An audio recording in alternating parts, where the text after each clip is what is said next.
Baik, saya mulai ya. Isu yang pertama yang kita angkat malam hari ini, yaitu pandangan-pandangannya Seneca tentang kehidupan. Ada beberapa pernyataannya Seneca yang menurut saya penting kita renungkan tentang kehidupan. Yang pertama, beliau bilang begini, kadang-kadang hanya untuk hidup kita memerlukan keberanian. Nah, kalimat ini mendalam sebenarnya. Banyak orang yang hidup tapi sebenarnya dia tidak berani hidup.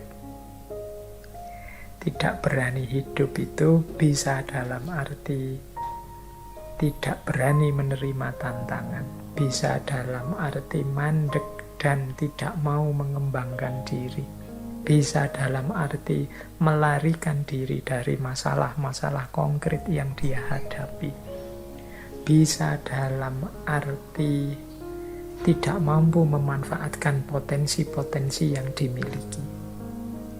Jadi ini bisa kita sebut orang yang tidak berani hidup. Jadi kita dianugerahi oleh Allah kehidupan, tapi perilaku kita seperti orang yang tidak berani hidup. Termasuk mungkin bisa kita tafsirkan orang yang tidak berani hidup itu orang yang tidak mau menjaga hidupnya sendiri. Orang yang sembrono dengan hidupnya sendiri.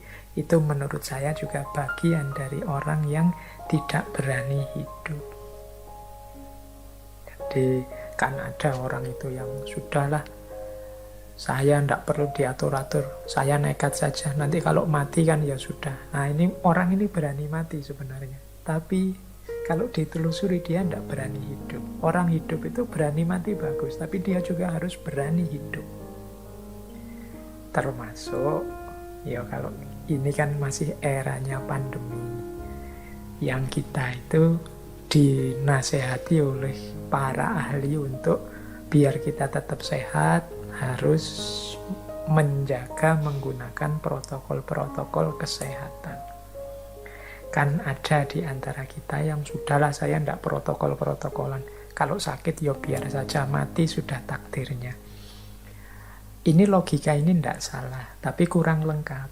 Sampean berani mati, tapi harusnya juga berani hidup dengan segala resikonya. Jadi berani hidup itu berarti berani untuk juga memelihara hidup yang itu amanatnya Allah pada kita. Jadi ini kalimat yang pertama ini menurut saya penting. Kita hidup itu ya harus lengkap. Hidup ya berani, mati ya berani. Banyak orang yang tidak berani hidup, meskipun dia berani mati. Atau ada yang sebaliknya, berani hidup tapi tidak berani mati. Biasanya juga terus orang yang tidak berani mati ini macet, mandek, tidak mau berjuang, tidak mau berkembang karena khawatir mati. Dua-duanya negatif. Kita harus berani hidup juga berani mati. Nah, kemudian itu pandangannya Seneca yang pertama tentang kehidupan. Yang kedua, kata Seneca begini, selama engkau masih hidup, teruslah untuk belajar hidup. Jadi ini pernyataan ini menurut saya menegaskan bahwa hidup ini sifatnya dinamis, berubah-ubah, berkembang. Oleh karena itu kita juga harus punya sifat mental yang dinamis, mau berubah, mau berkembang. Caranya ya kita harus belajar terus tentang hidup kita ini. Logika yang kemarin benar, sekarang mungkin tidak cocok lagi, tidak pas lagi dipergunakan. Maka ayo terus belajar. Dulu kalau kita aktif silaturahim ke rumahnya teman-teman kita, saudara-saudara kita, itu terpuji. Tapi hari ini di era pandemi ini justru kalau kita nekat mengunjungi saudara teman kita, sangat mungkin kita akan menyusahkan dia. Karena sekarang eranya kita diminta untuk jaga jarak dulu. Oh, ini kalau kita tidak belajar terus, ya ilmu kita mandek. Logika sebelum pandemi mungkin tidak bisa diterapkan sekarang saat pandemi. Cara berpikir dulu dan sekarang beda. Itulah gunanya kita belajar terus. Sehingga kata Seneca, selama engkau masih hidup, teruslah belajar. Jadi ini pandangannya Seneca yang kedua. Berarti belajar itu wajib, penting. Ini agama kan juga sudah tegas menyatakan itu. Belajar terus, jangan berhenti. Maka kita istiqomahi antara lain ngaji filsafat ini. Jadi itu nasihatnya yang kedua. Jadi hiduplah dengan berani. Yang kedua, terus belajar, jangan berhenti. Karena kehidupan ini sifatnya dinamis, berubah. Kalian harus pinter mengadaptasi situasi-situasi yang kalian hadapi. Ya termasuk ngaji, materi-materi ngaji ini kan kalian harusnya cerdas menghadapi. Jadi tidak harus kemudian isinya diterapkan semua. Ada kalanya tidak relevan. Atau dalam situasi tertentu bisa tidak pas. Misalnya itu saya kemarin tidak sengaja membaca komentar. Jadi ada yang memotong ngaji filsafat yang tentang keutamaan bangun pagi. Nah, ya terus ada yang ngeritik, Pak, gimana saya bisa bangun pagi? Wong saya kerjanya malam hari. Saya tidak tahu, mungkin jadi satpam apa jadi apa yang shiftnya malam. Jadi justru pagi itu mulai kerja. Nah, ini sebenarnya komentarnya ya cerdas, tapi sebenarnya tidak harus begitu. Kita mestinya ya ngerti setiap teori, setiap konsep, setiap kebijaksanaan itu pasti ada konteksnya, ada ruang dan waktunya sendiri, dan pasti tidak berlaku untuk segala situasi. Kalau mungkin kita sedang sakit atau kebetulan habis melekan nonton bal-balan sampai pagi tidak tidur, pagi baru mulai tidur, ya nasihat untuk bangun pagi tadi ya jadinya tidak relevan. Dan teman-teman mestinya ya bisa belajar ini. Justru akan lucu kalau tiba-tiba diterapkan saja di segala situasi tanpa kecuali. Ya nanti kita akan susah sendiri. Jadi ini tidak bisa kemudian disebut, wah tidak konsisten Pak. Tadi bilangnya harus bangun pagi, sekarang boleh tidak bangun pagi. Ini bukan urusan konsisten, tidak konsisten. Jadi pandangan bangun pagi utama dan mulia itu umumnya dalam kondisi normal. Dalam kondisi-kondisi khusus tertentu, ya tidak harus berlaku begitu kalau memang tidak bisa diterapkan. Ini loh yang disebut kebijaksanaan itu. Ngerti situasi, ruang, dan waktunya. Jadi selama engkau masih hidup, teruslah belajar. Jadi itu nasihatnya Seneca yang kedua. Yang ketiga, yang tentang kehidupan. Beliau bilang begini, hidup itu panjang kalau engkau tahu cara menggunakannya. Nah, kita ini kan sering mengeluh umur kita pendek. Waktu kita terbatas. Kata Seneca justru sebaliknya, kalian itu masih diberi kesempatan oleh Allah, oleh Tuhan untuk hidup hari ini. Itu sebenarnya manfaatkanlah sebaik-baiknya. Sampai di titik kalian puas dengan hidup yang kalian jalani. Kalau kalian bisa cara memanfaatkan detik per detik usiamu itu, insya Allah hidupmu itu sebenarnya rasanya akan panjang.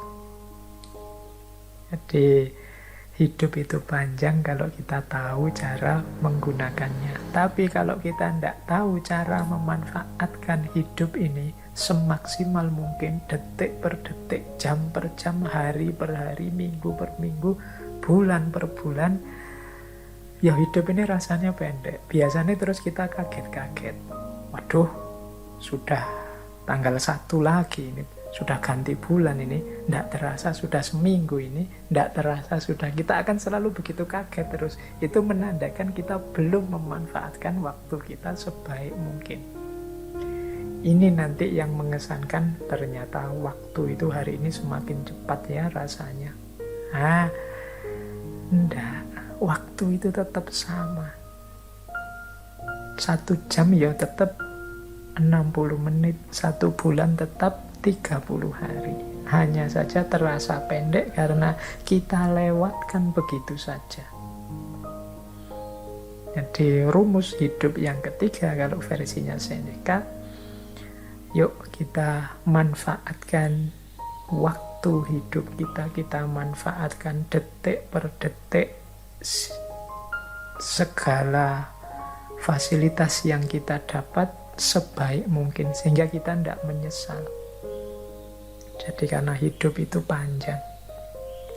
Kalau tidak, itu nanti berlaku kalimat selanjutnya. Saat kita menunggu kehidupan itu sendiri berlalu. Jadi kita terlalu lama nunggu, kita terlalu lama menunda, kita terlalu banyak cari alasan-alasan untuk melakukan sesuatu kebaikan, kebenaran, kemanfaatan. Akhirnya hidup itu berlalu. Jadi kita itu kan sering nawar sesuatu yang harusnya segera kita lakukan. Pingin saya rasanya mumpung WFH ini banyak nulis, atau banyak membaca, atau memperbanyak ibadah. Itu sampai pandemi ini hampir 2 tahun. Yo, mungkin masih ada yang levelnya masih ingin saja. Masih rencana-rencana saja sejak dulu. Target baca bukunya masih tidak nyampe, pingin nulis juga tidak jadi-jadi, ibadahnya ya masih sama kayak zaman dulu sebelum pandemi. Ini kita terus membuat alasan-alasan, bikin excuse, tapi kan, ya wis, akhirnya kita tidak punya tidak mampu memanfaatkan hidup kita sebaik mungkin. Rasanya umur kita ini pendek. Jadi saya lupa itu pernah di salah satu kitab itu disebut ciri-cirinya akhir zaman itu waktu terasa semakin pendek. Waktu terasa semakin pendek itu bisa nama lain dari kita yang semakin tidak mampu menggunakan waktu secara bermanfaat.